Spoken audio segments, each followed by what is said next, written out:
Si vous souhaitez travailler sur votre logiciel Sony Vegas Pro plus rapidement, vous allez pouvoir personnaliser la barre d'outils afin de retrouver vos fonctionnalités préférées en quelques clics seulement.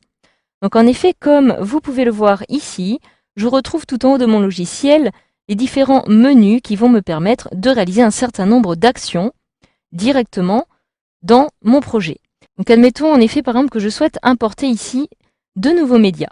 Je peux le faire en passant directement par le média de projet ou encore l'explorateur, comme nous l'avons déjà vu dans un module, mais je peux aussi le faire directement en passant par le menu Fichier, me rendre ensuite dans Importer, puis retrouver ici Média, média du projet ou encore d'autres éléments qui vont être spécifiques, comme par exemple des éléments qui vont correspondre à un format en particulier.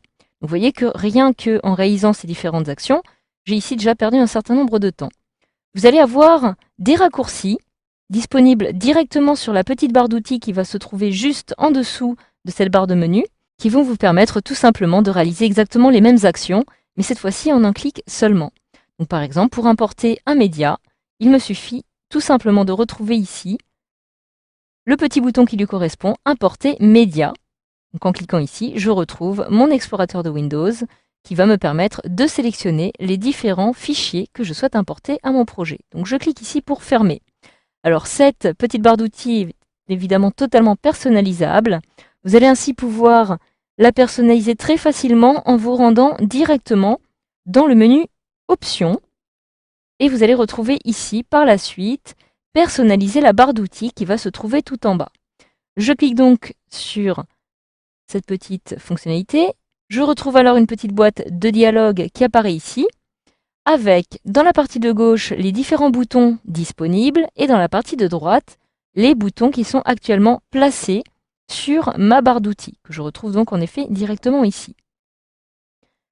Alors si je me déplace un petit peu à l'aide de ces ascenseurs, je retrouve par exemple certains boutons qui ne vont pas m'être vraiment utiles, comme par exemple didacticiel interactif.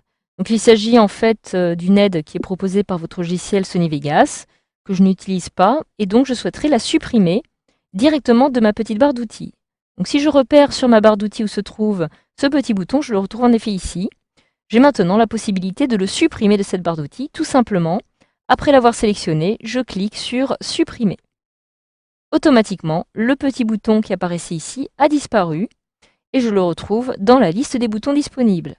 A l'inverse, je vais maintenant pouvoir décider par exemple d'ajouter un raccourci supplémentaire qui apparaîtra cette fois-ci directement dans ma barre d'outils. Donc cette fois-ci, je me rends dans la première partie et je vais ainsi pouvoir décider par exemple d'ajouter la fonctionnalité de capture vidéo.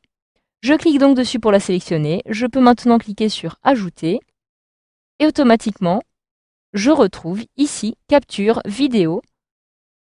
Donc ce petit bouton, ce petit raccourci qui a été intégré. Donc vous allez ainsi pouvoir gérer très facilement ces différents éléments. Alors le problème, c'est que la fonctionnalité de capture vidéo, je l'utilise en fait assez fréquemment. Et donc je souhaiterais plutôt la placer en première position, plutôt dans cette zone-ci. Donc pour cela, comme vous pouvez le voir dans la petite liste qui apparaît ici, elle apparaît actuellement plutôt à la fin de la liste. Et donc décider de la faire remonter un petit peu plus haut. Je clique donc sur Monter plusieurs fois. Donc alors je sélectionne à nouveau capture vidéo. Je clique sur Monter et je vais ainsi la déplacer afin de la placer justement à l'endroit qui me sera le plus utile. Donc par exemple ici. Une fois que cela est fait, je peux maintenant cliquer sur Fermer et j'ai donc ma barre d'outils qui a été maintenant modifiée. Alors si jamais vous avez ainsi réalisé tout un certain nombre de modifications de votre petite barre d'outils, sachez que vous pouvez à tout moment, par exemple, décider de retrouver les paramètres initiaux, donc toujours en passant par Options, personnaliser la barre d'outils. Vous avez ici la possibilité de la réinitialiser. Je clique donc sur Réinitialiser et automatiquement je retrouve les paramètres précédents avec par exemple ce bouton qui apparaît ici et le bouton de capture vidéo qui a disparu. Donc voilà, je peux maintenant cliquer sur Fermer et grâce à ce module de formation, vous savez maintenant comment personnaliser la barre d'outils du logiciel Sony Vegas.